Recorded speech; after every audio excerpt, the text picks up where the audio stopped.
Hello, everyone, and welcome to another DND boxing haul opening today. And a little mini review. So today these are miniature boxes, booster boxes I grabbed today when I was up in Millennium Games up in Henrietta. First off, we have the Rusty Dragon Inn. This is actually the first type of booster I ever opened before I even did D&D. And I think I had like an Ice Mage and stuff like that. So, I had some pretty cool stuff. We have another Pathfinder battles here, the Jungle Despair. And over here we have a box I have not opened yet in any of my videos or anything like that. In the past, we have the Rage of Demons set. Have not opened any of them, but it felt heavy. So I had to definitely grab it. It felt really full too. I mean, this one had a good girth to it. This one was okay. For all the Jungle Despairs, it was like probably one of the slightly heavier. Anyway, we're going to go with a nice review of these bad boys, so get ready. Yes, you are seeing some of my Christmas stuff on the table. Ignore that. It's just there. So you know it's for a Christmas review. Anyway, we're going to get started here today. We're going to start off with the Jungles. I know it's weird I didn't do it in order like on the table, but you know what? Surprise. Anyway, so we have the Jungle Despair. Nice artwork on the box there, a little bit sacrificial. I think it was actually, if I'm correct, this is probably like in the same time frame as the Tomb of Annihilation with D&D. I'm not 100% certain. But, there's 45 figures in a set and all. Some nice artwork of the creatures, Jungle of Despair. Well, I keep adding the of, but it's still cool. Anyway, start her off here. Let's see what we got. Hopefully something cool. Okay, first off, we got the big guy here. We have a lion. I mean, I can tell that without even bringing him out all the way, but yeah. We have a nice D&D similar lion. I mean, I know D&D did one for Waterdeep. That's the first lion I ever got from this was the D&D's Waterdeep lion. Nice lion here. Very simple, very calm. I like the kinetic motion he's got going here. He's got like the whole in attack phase, raising the claw to fight. Teeth are okay. He's got the pink dot there in his throat, which I thought was not best choice. His eyes are a little bit like a slant closed eye, which doesn't make sense to me.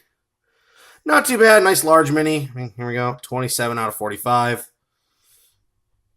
Light is reflecting off the bad way. Yeah, Jungle of Despair. See, there's an O there. But anyway, we're going to move him to the side here. Turn this into like a garbage little collector there for all these little bits. Next up, we have some weird type of demonic looking bad boy. The Winged Chupacabra. 16 of 45. So he is number 16 in the set. He looks really cool. I like his dark and white belly type ideal. His screaming mouth, the nice little tongue there. His wings, might be a little bit bendy, but you know what? They're really cool the way they are. A nice demonic looking thing. He could stand in for a demon or be a winged lizard folk. Maybe like a dragonoid type creature. You never know. Cool mini. I like his little orange eyes there. Be cool in the game if your party comes across a bunch of goats. Maybe that's a sign that these guys are around. So, if you have a bunch of goats and you do it more than once, maybe your party gets to wise up the second time, and if there's another one of these, it's probably going to show up. Or, even more dangerous, what if someone in your party is a satyr, part goat man? This guy might be gunning for him, and, maybe in the night he rolls to stealthily snag your character, run off, and start biting him and just start killing him. Turns into a one-on-one fight. Maybe your group's going to have to start rolling constitutions whether they hear anything. Or, perception rolls that, hey, you notice a bunch of kerfuffle. Do you wake up or do you decide to continue sleeping? So it's your choice. Gives a chance for a PK. But, nice mini. I mean, he's actually bigger than Lion. Surprisingly, he's a medium base. Surprisingly. Next up here, we have, very nice. The Metal Cobra of the series. Looks very normal from the top. Nice dark brown. But then when you flip him over, he's got that nice metallic sheen going there. Nice. Even on the head, there's a little bit of some bronzish. But there we go. Metal Cobra. Number 4 of 45, so he's low on the list of number of the series, which is cool. Small mini, but you know what? Being a Metal Cobra, maybe if you have a character in the group that wants to be an artificer, would capture one and study it, learn how to make it, and you could have Metal Cobra as a pet or a companion in the game. Be a nice little poisonous mecha. Anyway, we got some weird crab monster. He looks really cool. I like the green underneath with the brownish top. He looks like maybe he plops into the ground there and hides at that level, so he looks like a rock with little eyes on top and probably bursts out kind of like the mud crabs in Skyrim if you think about it. He's got a nice little crab pincer here. He looks like he might be sewn together because he's got these stitches right here. Maybe he's a composite creature, so he's maybe some type of weird magical construct, almost like a biological construct. And a little sword here and a little human arm looking piece. Like, it looks like he's got a human arm attached to him. Got some, like, bug arms there and some crab legs with big crab pincer. Very cool mini. He's pretty heavy, actually, to hit him alone, so maybe that's why the box felt so heavy. But not a bad haul right there. Not a bad haul. So I'm not disappointed in grabbing any of those four. The lion might be a little bit, but you know what? I can always use more animals. Animals are always needed for D&D, and luckily with Pathfinder, they do a lot more animals than the D&D line. When it comes down to it, there's a few of them that do a lot of animals, but Pathfinder has a lot of the random animals like horses and stuff, so, that's a bonus. So what do we got here? We're going to open the Rusty Dragon in. Get a little nice look here. This is a Wizards product. Very nice. There's their big stuff down there. I think it was for a bar. Yeah, it's for the bar. I was tempted to grab that. They had that for sale there, too. I just didn't want to grab it because it was a little bit pricey, for my opinion, there. Because it was just a two-piece set, I think, according to the way. It's just got the bar itself, or the counter, and then it's got the back piece. And there's, not really a lot to it. No stools or anything. So I was like, for, $40 to $50, it's not really worth it to me, in my opinion. I'll order something from Etsy or something like that. I have no issues. Terrain pieces like that. They're nice when they're WizKids quality, but for that price, not likely. Like I said, another shout out to Millennium. They were the guys I went to get the stuff from today. We're going to try and save the big dude for last. I think you can see him from here, so I probably know what he is. But let's see what we got. First up, we have, a very nice armored bugbear. Big old silver centurion plated armored bugbear. Got a nice dagger here and a nice hatchet. He's actually even got pants on. My goodness, a pantsed bugbear. My God, what's the world coming to? It is the Bugbear Lurker, number 13 out of 45. He's pretty low in the series, which is good. Always lower is the better. If you can get a whole set, it'd be great, but I doubt this could ever happen. But yeah, not too bad. He's a little bit loose in his sculpt. There's some points I wouldn't definitely say look great. Like his hands could use a little more detail. Face could definitely use a little more detail. But, the armor's fine the way it is. The hatchet and stuff's not too bad looking. He looks pretty good. Nice sculpt. Very nice mini. He could be a PC as well, because I know Bugbears are a playable race if someone wants to be a Bugbear. Anyway, so we got here. We have, looks to be a ghoul. Yeah, it looks like some type of ghoul, because he's too ugly to be an elf. Not even drows are that ugly. Actually, drows actually aren't that ugly. My apologies to anyone who loves them. It's the Ghoul Huntsman, 3 of 45. So he's the third up in the series. Not bad. He's got a nice, good bow here, nice recurve. It's not a long bow. It's not big enough, but he's got a nice big old quiver of arrows. He's probably got a lot of arrows on him, so if maybe your character's kill him in the game, he might drop a bunch of arrows for that ranger in your group, or someone who just loves to use arrows and wants to be an archer. That would be a character you would focus on. Ooh, what do we got? Oh, I just realized we have 2 bags other than those 2. That doesn't happen.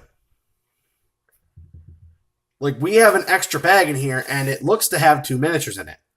I'm going to save this for the end, because I'm going to open what's with the set first, so those are 2 extra minis. That's a WizKids treasure chest right there, opening, basically, because usually Wizards is on top of that. They don't make those mistakes often, so when you do, thank gods and thank Wizards' mistakes that you got that. So here we go. We're going to bring up this guy first. Is a dwarf wizard. Usually see dwarves in armor, so it's a nice change of pace. He's got that weird rock hand going. Maybe he's been cursed somehow, or he has a stone skin potion going on there. Nice little golden piece right there to help X. I think he's got some money. A nice golden metal staff here. Pretty cool looking. Not bad. Nice looking mini. Got those little spectacles on, goggles, he does a lot of maybe alchemical work. Very cool looking mini. I definitely enjoy him. He looks awesome. He is also number 17 out of 45, another lower of the set. And when I say lower, I'm obviously not saying low as in garbage. Lower up. We're going to go with this guy first. And, I was actually hoping it would kind of be him. Beaky. Now, like I said, I did open these first before I ever opened any other booster pack. My future bro, Zach, and I grabbed a box of these guys from a place over at, what was it called? Something Sunset. It was over in Waterloo back before they closed. But we grabbed a pack of these each because there was 2 of them left, and me and him decided, hey, what the hell, we'll grab these because we were going to start playing D&D at the time. Well, he got this guy when he did it, but I got one now, so that's really cool because I already have an owlbear. If any of you are following me on Twitter, you've seen the posts of my purple owlbear based more on the 5e editions book. But yeah, he's a nice looking owlbear. I mean, she, I'm not really sure which. I mean, there's no specification difference. Very big. Maybe I might give him a little repaint on his feathers. Try to give him the purple looks, because I know males would probably be more purple than females, being they have to impress. Try to keep this here, but purple everything else, maybe purple around that. Purple the rest of his body, pretty much. Be really cool. I mean, he has this really nice, like, liquidy, like, almost wet feature look there. But that's the only way I can tell the difference between him and my bros. So I'll probably have to, like, do something to make him a little different. He looks cool, though. Definitely not thrilled. Like, not... I mean, I'm definitely thrilled I got him. Definitely not unhappy. I really do like him. I always am confused with his size. Like, these owl bears, they look like they should be huge creatures. They're so big for a large base. Just amazing. Amazing nonetheless. Definitely not disappointed in this bad boy. He's really cool looking. Just epic. I love getting creatures that are large like that. Like, they make epic stuff. Now, before we get into this is rare. D&D usually doesn't give you an extra mini in your box. At least not in my opinion. This is the first time I've ever seen them do it for me.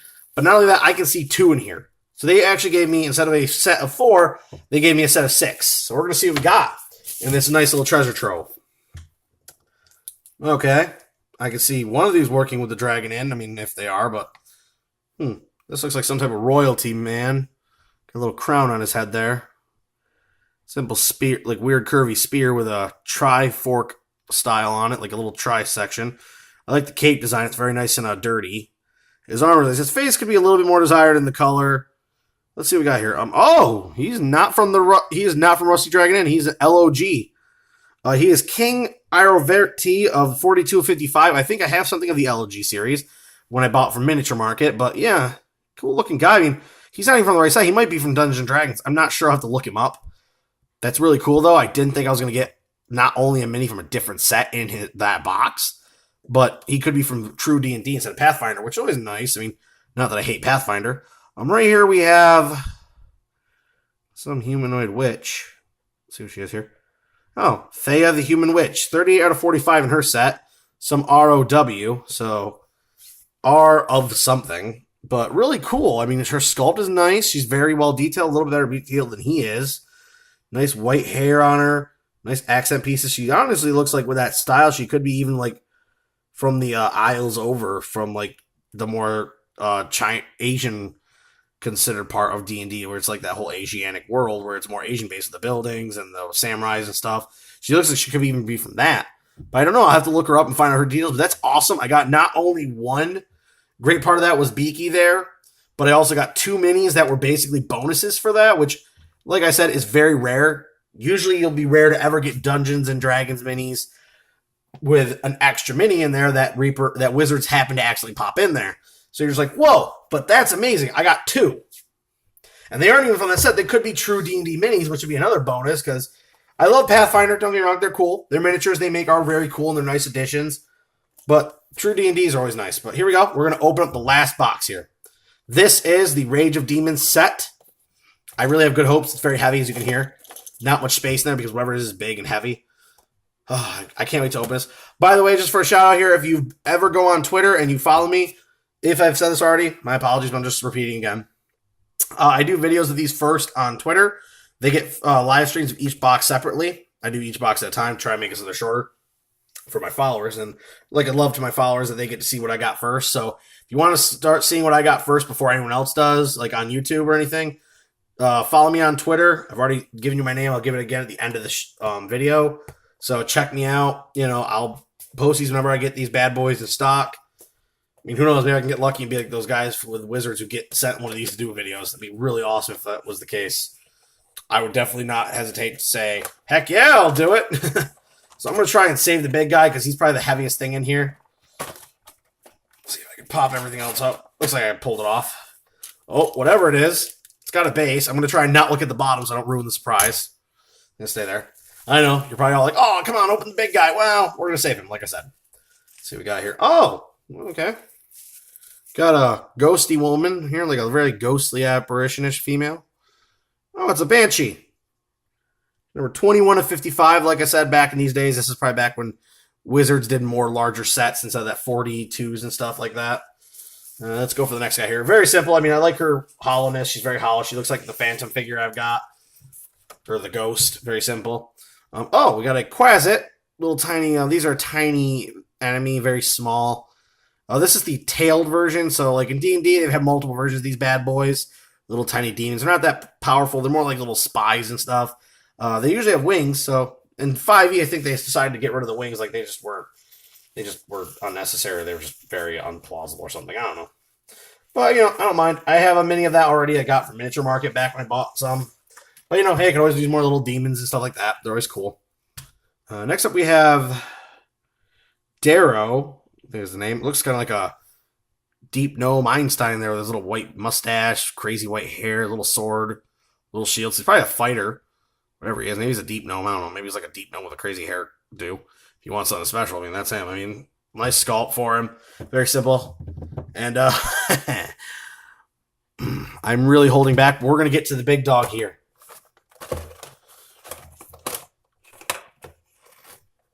Oh, yes! In all my time pulling blinds, boosters, I have never gotten one of these. I tried in Waterdeep. I even tried for Monster Menagerie, one of the older ones when they had this in there. He's not on the box, as you can see, but he is on the back there because it is the Beholder of the series. Just epic that I got the Beholder. This is like the same Beholder you see in stores hanging up. It's that popular Beholder. When he came out, he was such a huge hit with people. Like, look how big he is. He's so big. Like, the fact they say he's only a large is ridiculous because he's like Beaky, a character that makes you define whether he should be a size larger. Like, look at this guy. He's so well detailed. His eye has so much detail to it. Even his small eyeballs have this nice gloss to it. Like, he's got that nice mouth. He's got even a mouth you can actually, get your finger in there. You actually get a good distance. You could probably take one of these small guys and just pop him in there like that for in the game because he's eating that guy, just simply eating him. His teeth are all slimy looking. That's a great thing. Like, they got the slime going on the sides of his mouth, in his mouth a little bit, just a hint. But on his teeth, on his eyes, a little bit on the tentacles, even in the spots on his head. Like, you have these little slimy spots, and that's what makes him so cool. So much detail, into this guy. Like, he's actually reminds me a lot of the miniatures I got from me and my future bro Zach. We actually purchased WizKids unpainted beholders. They came with removable eye stalks. Now, the eye stalks on those beholders were shorter than this guy's. They were a little shorter, but they have the similar basic design of the body and the spikes, even on the back there, like ours. But he's actually a little fatter in body than ours are. Ours are a little more slender. The eye has that cutout stuff in it, which a lot of people complain, but I actually like it. It makes it easy to do detail work. He's got that nice veinature on the eye. You don't usually get with a lot of people doing theirs because it's hard to do that without a very fine brush. Now I have a fine enough brush that I feel comfortable with it. But, his mini, he just looks so cool in general. This thing is just epic.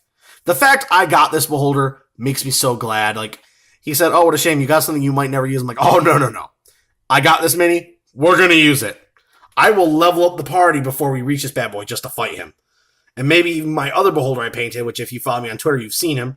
This mini is just so cool. He's so dark and grungy looking, but for him, it works. He's like an original. He doesn't have to be special color because he's just the beholder.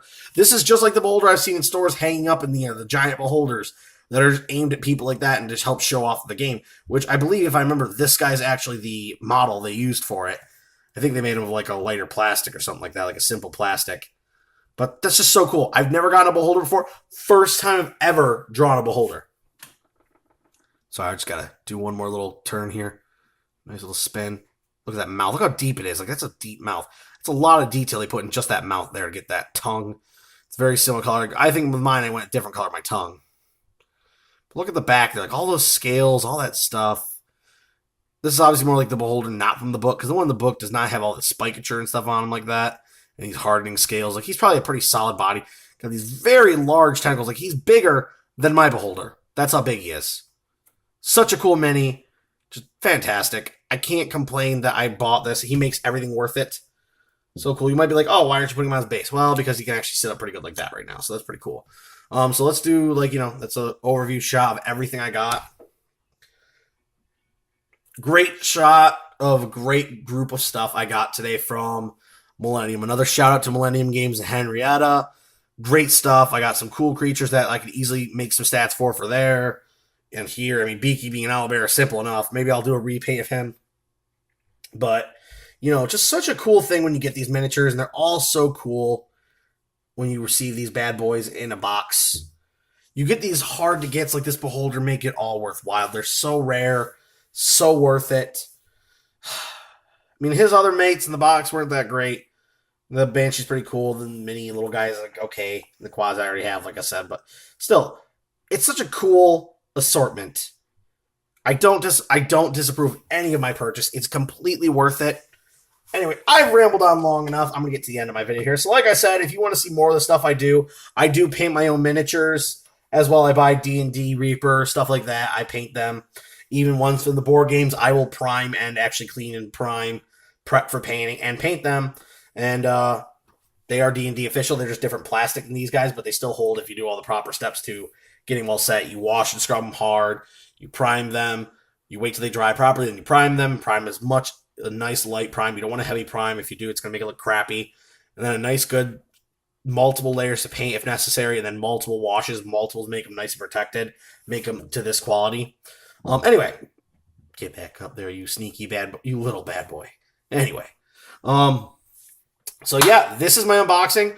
As I said, follow me on Twitter. I am at 01Berserker. I am Dalton. I play Bardus, the saber-toothed Tybaxi Barbarian, in our current campaign in the Dice and Dummies podcast. Check us out on iTunes. We're also on Google Play. Subscribe. Shoot us reviews. We always love hearing reviews and questions from our fans or anyone who's just got an idea they want to throw our way, even if they're from another podcast. We're all good with that. If you want to give us ideas for NPCs, give us a name, give us a race, give us a little backstory so we can get his idea of how he'll react to the party and maybe to certain members. And maybe if he has a hatred for Tybaxi, walks in, hates Bardus, immediate hatred there. Maybe it starts a fight, so like that. We're not sure. Depends on how things would go down. It's all about that character interaction. Keeps everything fresh, and it helps our DM out. He always needs ideas. Not that he can't come up with them, but it helps him, puts him a little more at ease, so he can focus more on those finer details. But like I said, very cool assortment. The Beholder here and Beaky, definitely the winners. Everyone else is just icing on that cake. Just epic group. Anyway, I've said enough. I'm gonna stop holding you up here, folks. Check out other D&D stuff because this stuff's always awesome. It's come back into popularity, and I love that it has. It's just so cool and popular. Anyway, guys, this is my last video for unboxing. I'm gonna do more later, but right now this is all getting ready for them holidays. It is Christmas Eve, so I hope to have more views and hopefully get some more followers on Twitter from you guys. Give us a follow us on our subscribe to our podcast. We always want more subscribers. And give us some reviews. We're always hungry for reviews. Please do. Anyway, this is Dalton signing off. And a happy holidays to all you folks out there. And enjoy the great lore of D&D. Bye-bye.